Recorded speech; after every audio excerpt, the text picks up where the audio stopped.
حضرت عبداللہ بن عمر رضی اللہ تعالیٰ عنہ سے روایت ہے کہ نبی اکرم صلی اللہ علیہ وسلم نے ارشاد فرمایا، جو شخص سورہ کہف جمعہ کے دن پڑھے گا اس کے لیے قیامت کے دن تک نور ہوگا۔ ایک اور روایت میں آتا ہے کہ جو شخص سورہ کہف کی تلاوت کرتا ہے، جہاں وہ تلاوت کرتا ہے وہاں سے لے کر بیت اللہ تک کی ساری جگہ جو ہے وہ نور سے بھر دی جاتی ہے، یعنی جہاں جہاں بیٹھ کر وہ تلاوت کرتا ہے اس جگہ سے لے کر بیت اللہ تک یہ جتنی بھی جگہ ہے، فرمایا اس کو وہ نور سے بھر دی جاتی ہے۔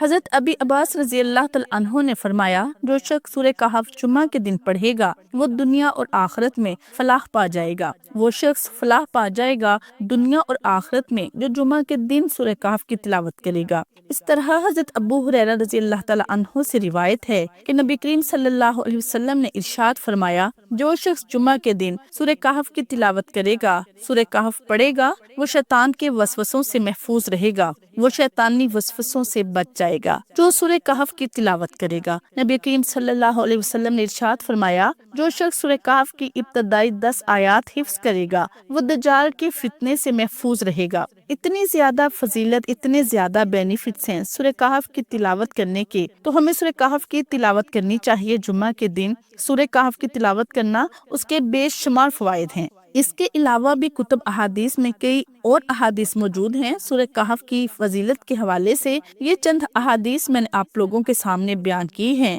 تاکہ آپ کو معلوم ہو جائے کہ جمعے کے دن سورہ کہف کی تلاوت کرنا یہ کتنی زیادہ فائدہ مند ہے اور کتنی زیادہ اس کی فضیلت ہے، اس کی کتنی زیادہ برکات ہیں اور اس کے کتنے زیادہ فوائد ہیں۔ اس کے علاوہ پیارے ناظرین، سورہ کہف میں 3 قصے بھی ہیں۔ اصحاب الکہف جو تقریباً 3 صدی تک سوئے رہے، اہل ایمان کی ثابت قدمی اور قیامت میں مردوں کو زندہ کرنے کی ایک مثال ہے۔ حضرت موسیٰ علیہ السلام اور خضر علیہ السلام سے اللہ کی مشیت، علم الغیب اور نظام پر روشنی پڑتی ہے۔ قصہ ذوالقرنین میں یہ سبق ہے کہ ذوالقرنین اتنا بڑا فرمانروا اور ایسی زبردست فاتح ہے اور اس کی اس قدر عظیم الشان ذرائع کا مالک ہو کر بھی اپنی حقیقت کو نہ بھولا تھا اور اپنے خالق کے آگے ہمیشہ سر تسلیم خم رکھتا تھا۔ نیز یہ کہ جو لوگ ذرا ذرا سی حویلیوں اور باغیچوں کی بہار کو لازوال سمجھ بیٹھے ہیں، مگر وہ دنیا کی سب سے زیادہ مستحکم دیوار تحفظ بنا کر بھی یہی سمجھتا تھا کہ اس اصل بھروسے کے لائق اللہ ہے،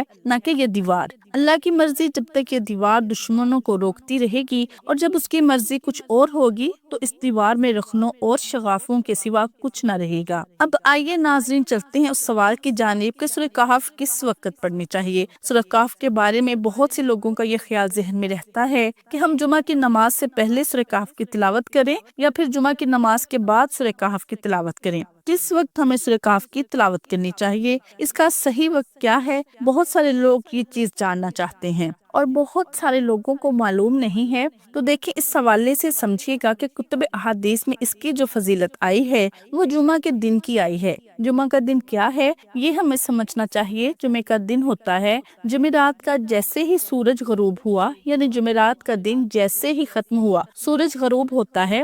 غروب آفتاب سے لے کر جمعے کا دن غروب ہونے تک، سورج غروب ہونے تک، یہ جو 24 گھنٹے یہ جمعے کا دن ہی ہے۔ اس میں جب چاہیں آپ سورہ کہف کی تلاوت کر سکتے ہیں۔ آپ جس وقت بھی سورہ کہف کی تلاوت کریں گے آپ کو یہ فضیلت، یہ جو اس کے فوائد ہیں، یہ جو اجر و ثواب ہے یہ آپ کو حاصل ہوگا۔ یعنی جمعرات کی رات جسے ہم کہتے ہیں نا عام طور پر کہ جمعرات کی رات ہے، جمعرات کی رات نہیں ہوتی، جمعے سے پہلے جو رات ہوتی ہے نا، یعنی آج جمعہ کا دن ہے، آج اور اس سے پہلے جو رات گزر چکی ہے یہ جمعہ کی رات ہے، یہ بھی جمعہ کے دن میں شامل ہے۔ ٹھیک ہے، آپ جمعے کی رات اور جمعہ کے دن اس میں جب چاہیں آپ سورہ کہف کی تلاوت کر سکتے ہیں۔ جب بھی آپ سورہ کہف کی تلاوت کریں گے آپ کو اس کی فضیلت، اس کا اجر و ثواب حاصل ہوگا۔ آپ جمعہ سے پہلے تلاوت کرنا چاہتے ہیں یا جمعہ کی نماز کے بعد آپ تلاوت کر لیں، کوئی حرج والی بات نہیں ہے۔ جب بھی آپ کو وقت ملے جمعہ کے دن میں آپ سورہ کہف کی تلاوت ضرور کریں، جب چاہیں آپ پڑھ سکتے ہیں۔ جمعہ کے دن میں جیسے ہی سورج غروب ہو جائے گا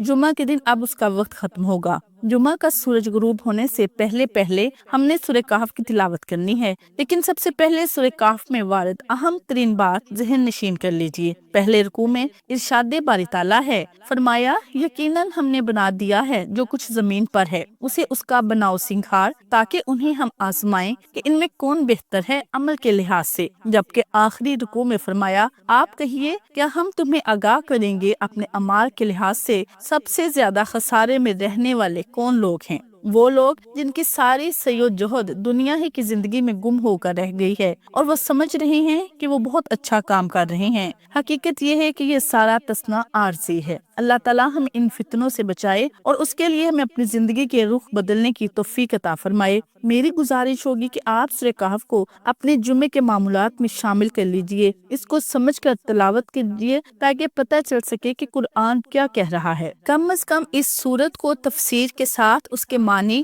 اور اس کے مفاہیم کو سمجھنے کی کوشش کیجیے۔ بہت سی احادیث میں ہمیں یہ وضاحت بھی ملتی ہے کہ دجالی فتنہ کے ساتھ سورہ کہف کی ایک خاص مناسبت ہے اور اس فتنہ کے اثرات سے محفوظ رہنے کے لیے اس سورہ کے ساتھ ذہنی اور قلبی تعلق قائم کرنا بہت مفید ہے۔ اس مقصد کے لیے احادیث میں جمعہ کے روز سورہ کہف کی تلاوت کرنے کی تلقین فرمائی گئی ہے، اور اگر پوری سورت کی تلاوت نہ کی جا سکے تو کم از کم اس کی ابتدائی اور آخری آیات کی تلاوت کرنا بھی مفید بتایا گیا ہے۔ اللہ تعالیٰ مجھے اور آپ کو اس کی توفیق عطا فرمائے۔ اللہ تعالیٰ سے دعا ہے کہ اللہ تعالیٰ ہم سب کو دین اور دنیا کی سمجھ عطا فرمائے، ہم سب کو دین کے راستے پر چلنے کی سمجھ اور توفیق عطا فرمائے، آمین۔ ناظرین، ویڈیو پسند آئے تو لائک شیئر ضرور کریں۔ جزاک اللہ خیر۔